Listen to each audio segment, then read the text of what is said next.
On March 4th, the Trump administration began levying 25% tariffs on all imports from Canada. The plan has since been somewhat modified, though Canada has imposed retaliatory tariffs of its own. 9 days later, the 22nd season of Top Chef premiered, dedicated entirely to the culinary and cultural bounty of America's neighbor to the Great White North.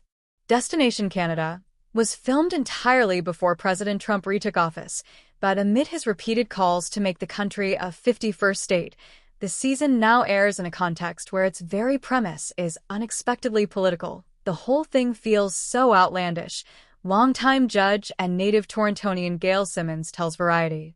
But TV's most venerable cooking competition must go on, and the current season has much more to offer than its surprising topicality. The competitive field on Destination Canada is among the series' toughest to date. At the season's halfway point, alumna-turned-host Kristen Kish has already told some serious contenders, like fine dining veteran Corwin Hemming and James Beard nominee Katie Anna Hong, to pack their knives and go.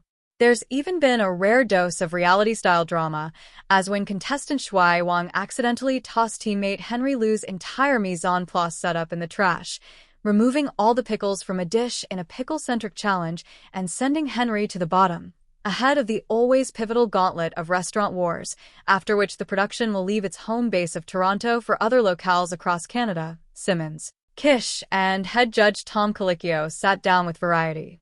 The wide-ranging conversation touched on the brewing trade war, why not all great chefs make for great Top Chef contestants, and how tariffs threaten a restaurant industry already left vulnerable by the pandemic. Obviously, you could not have anticipated this while you were filming, but it was wild to start the premiere and hear you guys say things like Canada is its own distinct place with its own distinct food, which have now taken on additional political resonance. What has it been like to watch that happen after you already made this season of TV?